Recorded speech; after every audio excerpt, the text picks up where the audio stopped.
ವಚನಗಳು. ತಂದೆ ನೀನು, ತಾಯಿ ನೀನು, ಬಂಧು ನೀನು, ಬಳಗ ನೀನು, ನೀನಿಲ್ಲದೆ ಒತ್ತಾರಿಲ್ಲವಯ್ಯ ಕೂಡಲ ಸಂಗಮ ದೇವ. ನಿನಗಿಂತ ಕಿರಿಯರಿಲ್ಲ, ಶಿವಭಕ್ತರಿಗಿಂತ ಹಿರಿಯರಿಲ್ಲ, ನಿಮ್ಮ ಪಾದ ಸಾಕ್ಷಿ, ನಿಮ್ಮ ಮನಸ್ಸಾಕ್ಷಿ ಕೂಡಲ ಸಂಗಮ ದೇವ.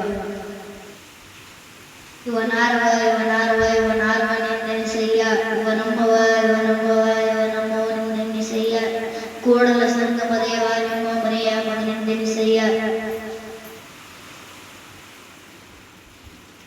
ಕಳಬೇಡ, ಕೊಲಬೇಡ, ವಿಷಯ ನುಡಿಯಬೇಡ, ಮುಡಿಯಬೇಡ, ಅಣ್ಣರಿಗೆ ಅಸಹ್ಯಪಡಬೇಡ, ತಂಡ ಬಣ್ಣಿಸಬೇಡ, ಇದರ ಒಳೆಯಲು ಬೇಡ. ಇದೇ ಅಂತರಂಗ ಶುದ್ಧಿ, ಇದೇ ಬಹಿರಂಗ ಶುದ್ಧಿ, ಇದೇ ಕೂಡಲ ಸಂಗಮ ದೇವವನ್ನು ಉಳಿಸುವ ಪರಿ. ನೀರು ಕಂಡಲ್ಲಿ ಮುಳುಗುವರೆಯ, ಮಣ್ಣ ಕಂಡಲ್ಲಿ ಸುತ್ತುವರೆಯ, ಬತ್ತುವ ಜಲವ ಒಣಗುವ ಮಣ್ಣ ಮಚ್ಚಿದವರು ನಿಮ್ಮನೆತ್ತ ಬಲ್ಲವ ಕೂಡಲ ಸಂಗಮ ದೇವ. ಬಸವಣ್ಣವರ ಒಂದೆರಡು ಹಿತ ನುಡಿಗಳು. ಭಕ್ತಿ ಭಂಡಾರಿ ಬಸವಣ್ಣವರು 12ನೇ ಶತಮಾನದ ಮಧ್ಯಭಾಗದಲ್ಲಿ ವಿಜಯಪುರ ಜಿಲ್ಲೆಯಲ್ಲಿ ಜನಿಸಿದರು. ಇವರ ತಂದೆ ಮಾದರಸ, ತಾಯಿ ಮಾದಲಾಂಬಿಕೆ.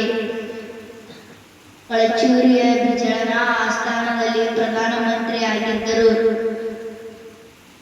ವಿಶ್ವದ ಮೊಟ್ಟ ಮೊದಲ ಸಂಸತ್ತೆಂಬ ಖ್ಯಾತಿ ಪಡೆದರು.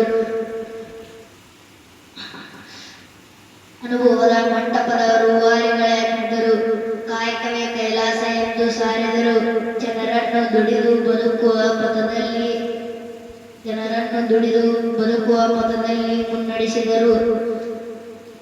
ಬಸವಣ್ಣವರು ಸುಮಾರು 1500 ವಚನಗಳು ಪ್ರಸ್ತುತದಲ್ಲಿ ಇವೆ. ಇವರ ಅಂಕಿತ ನಮ್ಮ ಕೂಡಲ ಸಂಗಮ ದೇವ.